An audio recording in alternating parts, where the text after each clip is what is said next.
going to just about here is going to be considered middle cranial fossa. And this is posterior cranial fossa. Okay, self-explanatory from anterior to posterior. Now the anterior has that thing sticking out here, which you need to know, which is, what's that called? Crista galli. The area on either side of the crista galli has little openings, and that is for the fibers from the olfactory nerve. So what is that plate called? Piriform. Piriform plate. So you know this stuff. I don't need to ask you. You just don't have the openings. We just went over it. All right, so what's this called? That's where the pituitary gland. No, this it should be an opening. Is that where the pituitary gland is? This is what we're just talking here, about. yes. Okay. This part here is where it's the hypophyseal fossa. The whole thing is, as you're seeing on the X-ray, if it's tagged on the actual bone itself, it's cell-tersical. But this. Wait, sorry, what? Hypophyseal fossa. That's where the pituitary gland is. That what you're trying to think? Yeah. Okay. That's He what you're just trying to referred think. to it said it as as the pituitary fossa. so we can Either or. Okay. Yeah, either or.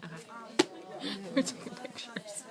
I know. She thought she was texting. Everybody does that. I noticed this yesterday. I was like, as you open your mouth, I see a camera come up. Yeah. I'm like, what is going You on? make sure they sign off on the rights of your likeness. Just don't post me on a Facebook Oh, picture or something. You're not even in the picture. I know. Your hands are. I know. So what is this structure? We have a nerve going through it. It's supposed to be an opening. Oh, does that have the nerves? Oh, this doesn't have the nerves. Ooh, this is better for you. This one? No, here. This. The front one? Optic Optic canal? canal, right. Okay. This is supposed to be where the optic nerve is going to access the orbit. Okay. Okay. Now we have this one, which is lateral to the optic canal, which fortunately is actually an opening here. Oh, sweet. Is that where it normally is? That's the superior orbital fissure. Yes. Okay. All right. So what do we have next? We have our tiny little rotundum here. It's the motion of the ocean, girls. Rotundum. Sorry. Supposedly Oro Valley. Here. Right. So any of these? And So all then- of these, good.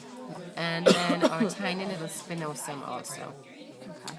So in terms of the middle cranial fossa, we have our... And that's the way we have to think about it, right?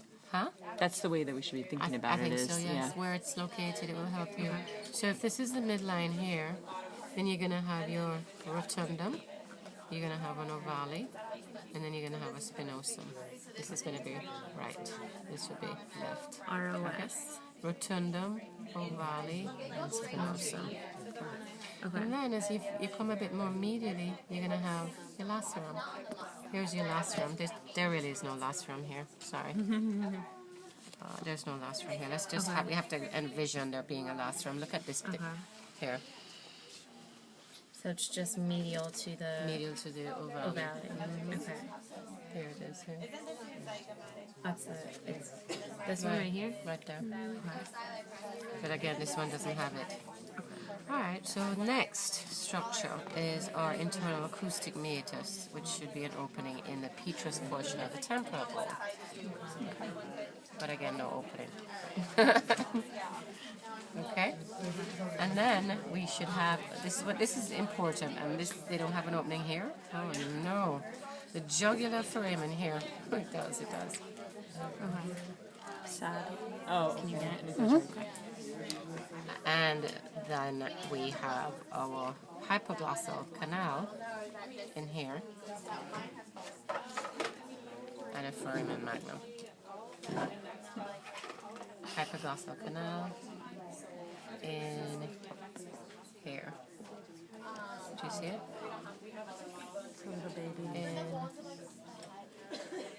So it's right here. See it? Yeah. Well, why do we have these openings or foramina? To accommodate nerves, vessels, etc. So let's talk about what's traveling through them from anterior to posterior again. So in our cribriform plate, who's traveling there? What nerve fibers? Optic. Olfactory. So that's going to be 1. Let's just do it in numbers. Let's do it in numbers first, and then we go back and fill in the names. So here's 1. Okay? Optic canal, 2. Right?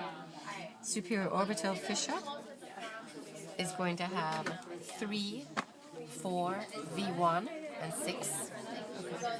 And you know the breakdown of the trigeminal nerve. She's covered that now. Okay, so that's V1 being the first part of the trigeminal nerve. Oh boy. Rotunda has our V2. Ovale has our V3. Spinosum has our middle meningeal artery, and that's the only artery that so far that he has mentioned, so I'll talk about that. The lastrum should be here, but we don't have a space. It doesn't have anything but fat. The internal acoustic has 7 and 8. 7 is going to leave via the stylomastoid foramen. Where is that?